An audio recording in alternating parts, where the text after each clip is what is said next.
Okay, so today we're going to be diving into this book, Attitude is Everything by Jeff Keller. Yeah. And this was sent in by one of our listeners who's really interested in how our mindset truly affects, what we end up achieving in life and how happy we are overall. Right. So that's our mission today, is to kind of dig into the core concepts of this book and see what resonates most powerfully with us. Absolutely. I think Keller's work is really fascinating because it is a culmination of his own personal journey and observations, aiming to equip us with practical tools to lead more positive and successful lives. So we're going to be exploring those tools and seeing what really speaks to us. Yeah, for sure. And he really starts off strong, talking about, his personal story and how he was in his late 20s. He was a lawyer. He had achieved this career that he thought he wanted, and yet he just felt totally drained physically, mentally. He had constant headaches, stomach issues. Like the kind of thing where you're like, okay, something's wrong, right? But doctors couldn't find anything physically wrong with him. It's so fascinating, right? That disconnect between the physical symptoms and the lack of a medical diagnosis really points to the fact that something internal, his mindset, was manifesting in these physical ways. Totally. And it all kind of came to a head when he was around 30. And he describes this moment of just sitting in his den one night, and it just hit him like this wave of, there's got to be more to my life than this, Right. than just feeling this miserable and unhappy. And I think a lot of us, no matter what we've accomplished, can relate to that feeling of just hitting a wall. Oh, absolutely. That feeling of being stuck in a rut and knowing that a fundamental shift is needed is often the very first step towards, embarking on this journey of self-improvement and personal growth. Totally. And the catalyst for his shift is kind of a funny story. Yeah. Picture this: late at night, he's flipping through TV channels and he lands on an infomercial. Okay. And he's like, normally I would change the channel right away. Right. But something made him stop. And it just goes to show you that inspiration can really come from the most unlikely places. For sure. You have to be open to it, even when it comes in an unexpected package. Totally. So this product was called The Mental Bank. It was a home study course. And get this, it was endorsed by Florence Henderson. Wow, Carol Brady. I know, right? That's amazing. And the idea was that, our subconscious beliefs are really the foundation for everything that we achieve in life. And, he's feeling desperate at this point. Right. So he orders it. Wow. And he actually marks that night as a major turning point in his life. That's incredible. Much to his wife's surprise, right? Who was like, you just bought something from a late night TV ad, That's hilarious. It was so out of character for him, but it really highlights just how deep his dissatisfaction was and his willingness to try something new. Absolutely. I think sometimes those leaps of faith into the unknown, that they can lead to the most unexpected and transformative experiences. For sure. For sure. And so the mental bank really opened his eyes to this idea that our thoughts actually have this incredible power to shape our reality. And from there, he went on to immerse himself in all these other motivational resources. He was reading books by, Napoleon Hill, Og Mandino, the Bible. Wow. Listening to audio programs by Zig Ziglar, Earl Nightingale. And he describes it as, finally finding water after being lost in the desert. Right. So he was just so thirsty for this positivity, and it really made a difference. Yeah, and that intense immersion in positive and empowering ideas is something that we see in many individuals who go through significant personal transformations. It's about actively seeking out those perspectives that challenge limiting beliefs and really fuel a desire for growth and change. Totally. And I love that he emphasizes this shift in mindset. It wasn't like flipping a switch and suddenly everything was perfect. Yeah. No instant riches appeared. But he did start noticing some really significant changes. He started feeling better overall, had more energy, started accomplishing goals that he had previously thought were out of reach. Right. All because of this internal shift in his attitude. That's so powerful. He even says people started telling him he looked younger. That's incredible. It's a testament to the mind-body connection. Yeah. But when our mental state improves, it can actually have tangible effects on our well-being, even our physical appearance. Yeah. And that's a really powerful point. And, this passion for motivational concepts that he had, that he initially just saw as a hobby, it grew so strong that even while he was still practicing law, he started teaching evening adult education seminars. Wow. $30 for a 2-hour class. Okay. Not exactly, a get-rich-quick scheme. Right. But Clearly, it just lit a fire under him, and eventually he made this huge life change. He left behind the security and prestige of being a lawyer Wow. to become a motivational speaker. That's a big leap. It is, and he emphasizes that it wasn't an easy decision. He had to give up a lot that he had worked really hard for. Of course. But it just shows you the power of following your true calling, even when it means, taking a risk and stepping away from something that seems secure. Absolutely. It speaks to a deep inner drive for something more meaningful and fulfilling. Yeah, and all of this personal experience led him to his core premise, which he says echoes William James, the idea that human beings can alter their lives by altering their attitudes of mind. Hmm. And he really believes that success, in every sense of the word, begins and ends with our attitude. That's a powerful statement, and it really sets the stage for exploring the specifics of his philosophy. Totally. So let's jump into some of the main points, starting with this idea of attitude as a mental filter. Okay, I'm interested.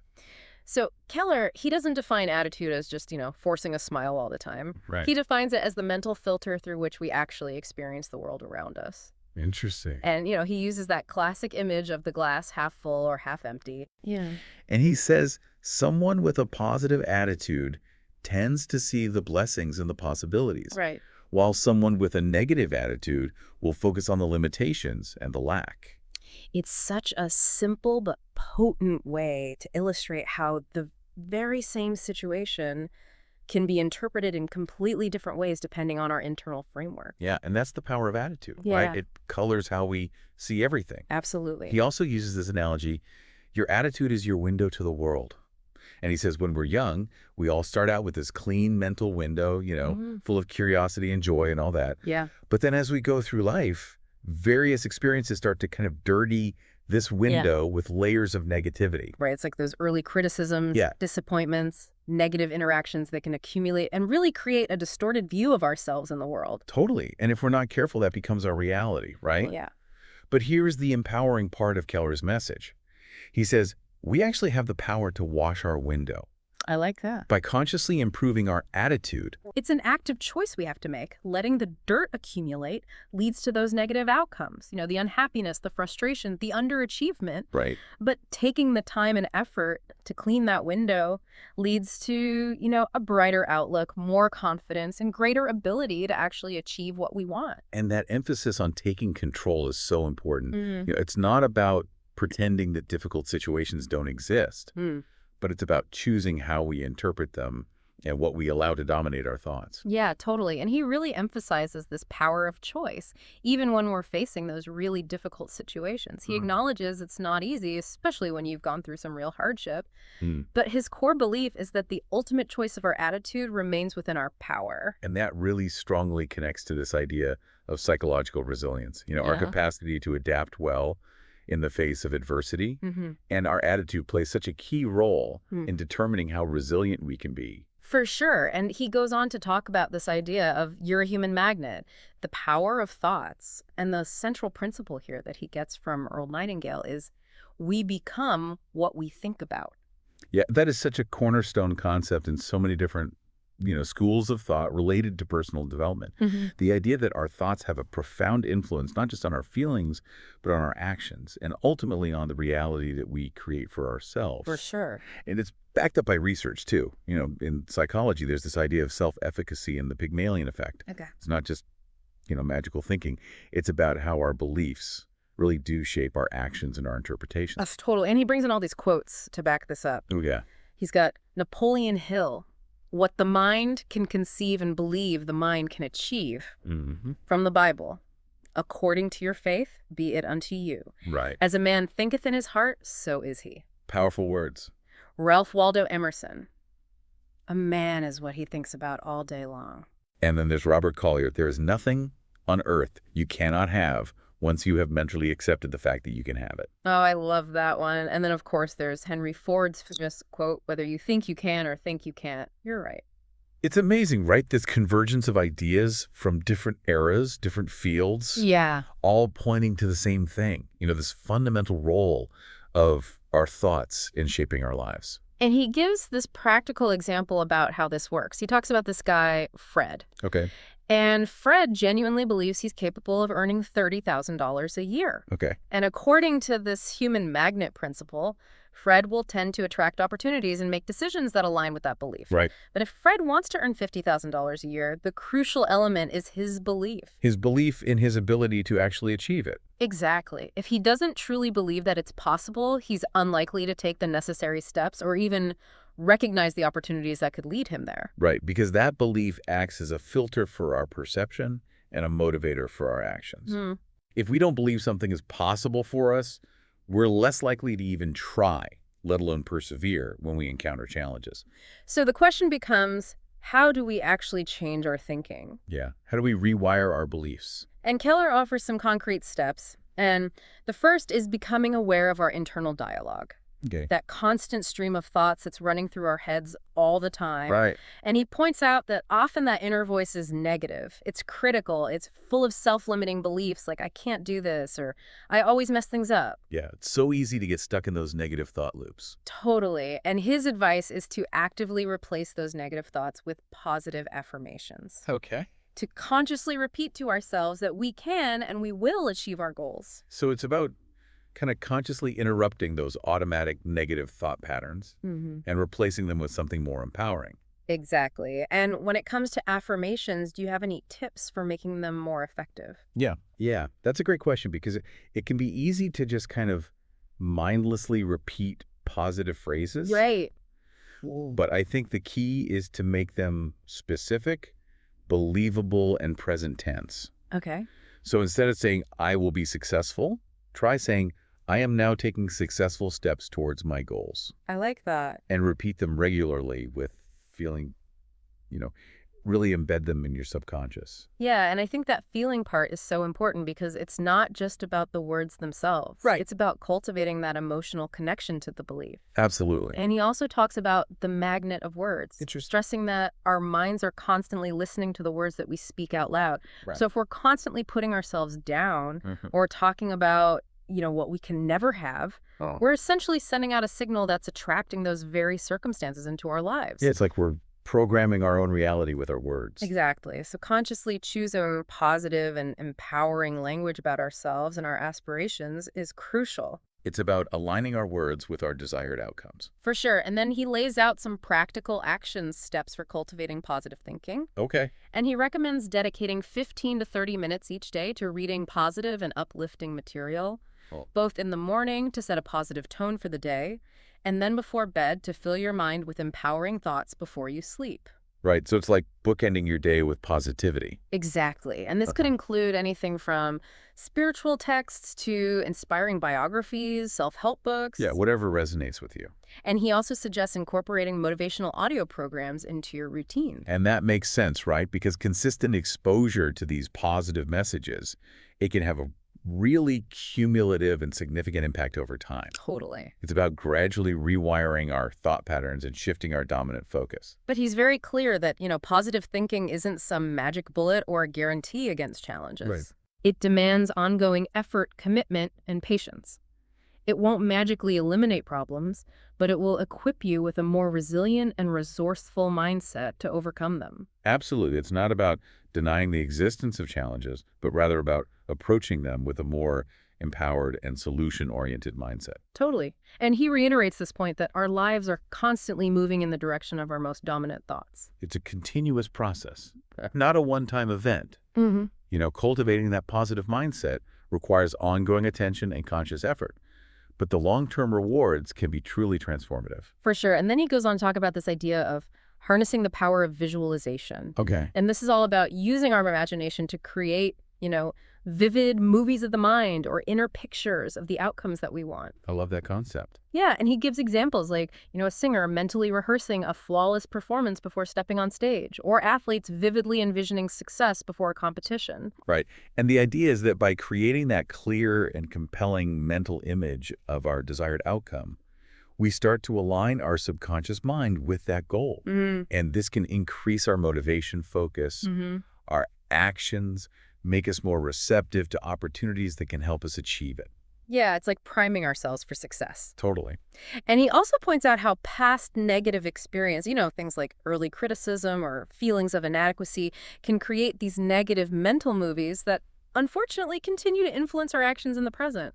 Yeah, it's like those old tapes keep playing in the back of our minds. Exactly. For example, someone who was criticized by a teacher as a child, they might still subconsciously hold back from sharing their ideas in group settings as an adult. Right, because those early experiences, they can create these deeply ingrained mental patterns that operate beneath the surface of our awareness. And they hold us back without us even realizing it. Exactly. But here's the good news. He emphasizes that we absolutely have control over our mental movies. He even does this little thought experiment where he asks you to first picture an ice cream cone and then immediately switch to picturing a pink elephant, Okay. just to illustrate that we have the power to choose what we focus our mental energy on. It highlights our agency in the process, right? Yeah. We're not just passive recipients of our thoughts and memories. Totally. We have the ability to actively direct our focus and attention. And just like you can change the channel on a TV, you can change those old negative mental movies. I love that analogy. Right. You can reframe your interpretation of past events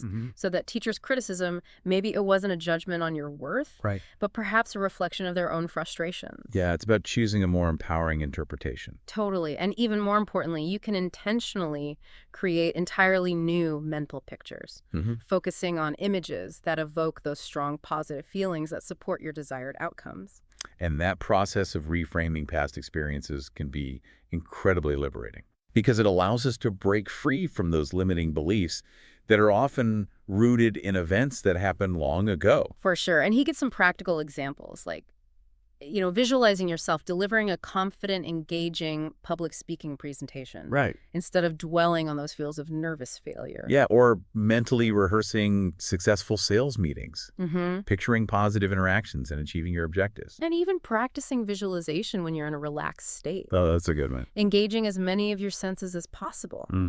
Imagine that dream vacation, feel the warmth of the sun, smell the ocean breeze, hear the waves crashing. Right, make it a full sensory experience. Yeah, and he says that our emotions really amplify the power of visualization. Absolutely. It's about connecting with that feeling of what it would be like to already have achieved your goal. And he reassures us that if the initial images aren't perfectly clear, that's okay. It will get better with practice. Yeah, clarity comes with consistency. And then he goes on to talk about creating tangible representations of your goals. Okay. It's a way to further reinforce your visualizations. I like that. Like he mentions the story of Jim Carrey writing himself a post-dated check for $10 million. Yeah. Years before he actually earned that kind of money. And he had that check, posted somewhere where you could see it every day. As a reminder, and he shares an example of his friend Robert Jones, who was running for judge. Okay. And he created these signs and even wallet cards that said, Judge Robert Jones, Wow. just as this constant visual reminder of his aspiration. And those tangible representations, they act as powerful anchors for our vision. Totally. They're constantly reinforcing our commitment and keeping our goals at the forefront of our minds. But he does offer a word of caution here. He says, be mindful of the visual messages that you surround yourself with. Right. He advises against keeping negative visual reminders like bumper stickers with those pessimistic slogans. Yeah, because our external environment can really impact our internal state. So it's important to be intentional about the messages that we're consistently exposed to. So let's move on to this idea of the power of commitment. Okay, let's talk about commitment. Keller says that true commitment, it goes far beyond simply trying hard or having good intentions. Right. It's about this deep-seated, unwavering willingness to do whatever it takes to achieve your goal. It's that level of resolute determination, that inner conviction that really distinguishes those who ultimately succeed. Totally. And he believes there's this real magic to genuine commitment. When you are truly committed to a goal, you start to attract the people and circumstances necessary to bring it to fruition. It's like your mind becomes this powerful magnet, Exactly. drawing your mental picture into your physical reality. But he emphasizes that this isn't passive, Right. It requires you to be proactive to seize opportunities as they present themselves. Yeah, commitment creates this powerful sense of focus and intention that directs our attention and makes us much more likely to recognize and act upon those relevant opportunities that we might otherwise miss. He uses this phrase, doors will open, suggesting that you don't necessarily need to have every single step of the journey mapped out from the beginning. Right. You don't need to have all the answers up front. Often the right steps and the necessary resources are revealed as you move forward with that unwavering commitment. It's about trusting the process. He shares his own experience. Yeah. He felt compelled to start writing motivational articles, Mm, even without a clear plan for what would come next. right. And it was through that commitment to writing that he met Stuart Kamen, Okay. who helped him launch his Attitude is Everything newsletter. Wow.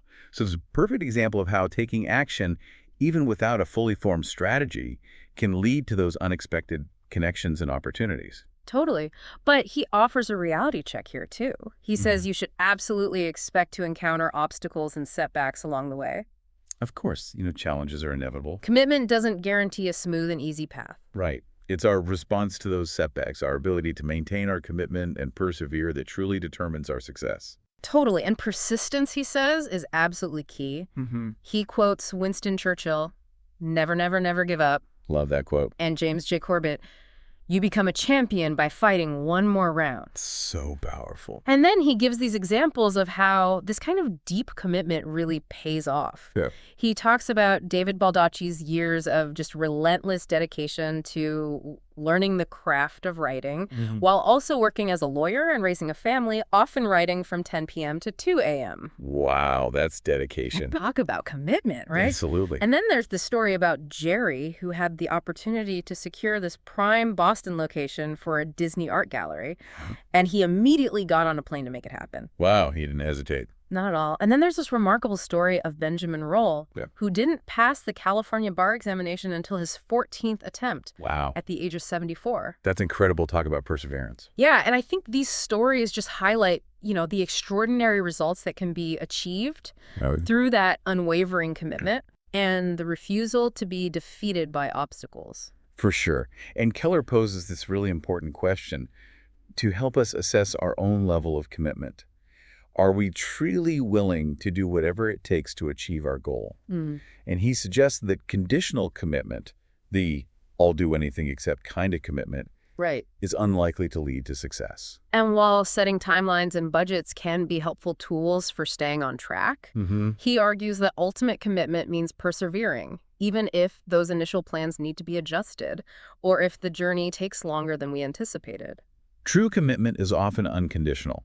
It's about staying the course, despite those unforeseen challenges, and being willing to adapt our approach as needed without abandoning the ultimate goal.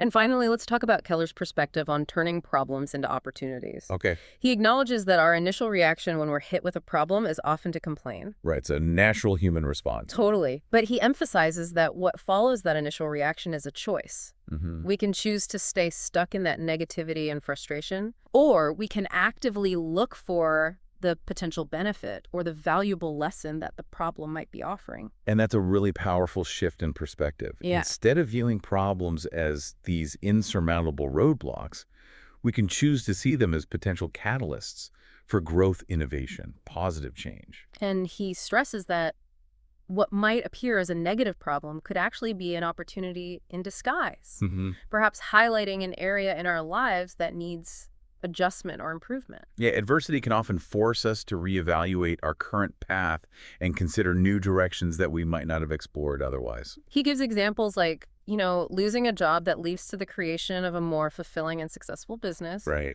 or a rejected job offer that's followed by an even better opportunity. It's like sometimes we need that push out of our comfort zone to discover our true potential. And he shares this really moving story about this woman, Sharon, Okay. who, after being diagnosed with a benign brain tumor, experienced these unexpected positive outcomes, like a newfound sense of gratitude, stronger relationships, a more positive outlook on life, a deeper appreciation for each day. That's so inspiring. It's a testament to the human capacity to find meaning Yeah. and even thrive in the face of significant adversity. Yeah.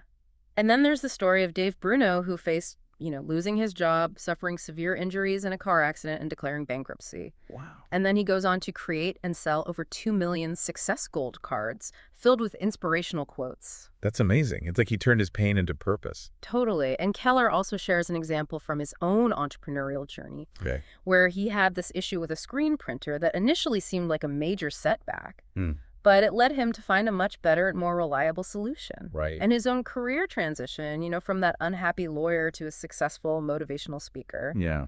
it was driven by what he calls lots of pain, Wow. but ultimately became a blessing in disguise, leading him to a much more fulfilling path. And it's so powerful to recognize how those challenging experiences can actually become catalysts for positive transformation. Yeah, and he encourages us to take a moment to reflect on those negative experiences in our own lives that in hindsight actually led to positive outcomes. Right. It's about reframing those past difficulties and recognizing the often unexpected benefits or valuable lessons that emerged from those times. And he outlines 7 specific ways in which adversity can actually serve us. Okay, I'm not listening. Number 1, it can give us a new perspective. Hmm. Number 2, it can teach us to be grateful for what we have. Yeah. Number 3, it can make us stronger and more resilient. Right. Number 4, it can encourage us to make changes and take action. Hmm. Number 5, it can teach us valuable life lessons. Of course. Number 6, it can open up new doors of opportunity. Yeah. And number 7, it can ultimately build our confidence and self-esteem.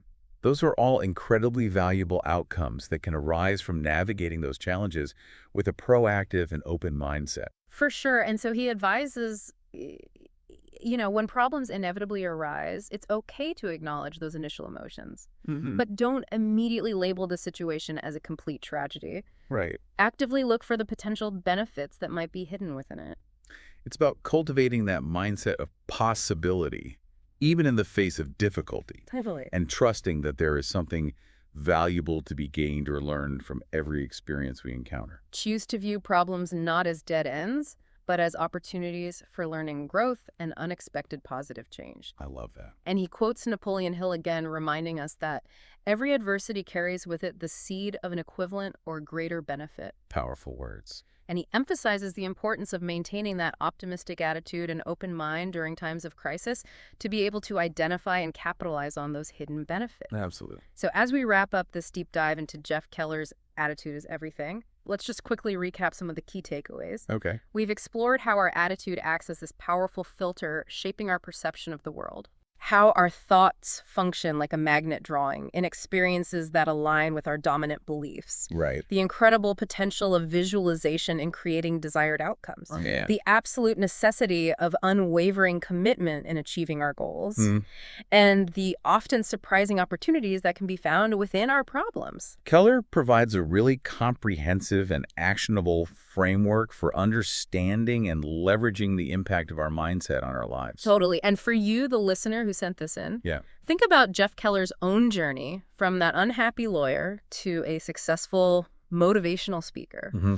What dirty windows, as he calls them, might you identify in your own life right now? Right. Where are you letting negativity cloud your perspective? What's one small shift in your thinking or perspective that could create this ripple effect of positivity? Take some time to reflect on those areas where you might be holding on to negative thought patterns or limiting beliefs. Yeah, and what's one small concrete step you can take today or this week to begin washing that mental window? Even those small, consistent efforts in these areas can generate meaningful and lasting change over time. And we encourage you to explore Keller's book further. If these ideas resonated with you, there's so much more to discover. It's a resource that you can return to again and again as you continue on your personal growth journey. And finally, a provocative thought to leave you with. Okay? Think back to those stories that we shared. Benjamin Roll's, relentless pursuit of passing the bar exam, or Colonel Sanders facing all those setbacks before finally achieving success with KFC later in life. Mhm. What seemingly insurmountable obstacle in your own life might just be waiting to be overcome with a shift in attitude and that same kind of unwavering, persistent commitment. That's something to really ponder, isn't it? It is. Thanks for diving deep with us. Absolutely. See you next time. Bye.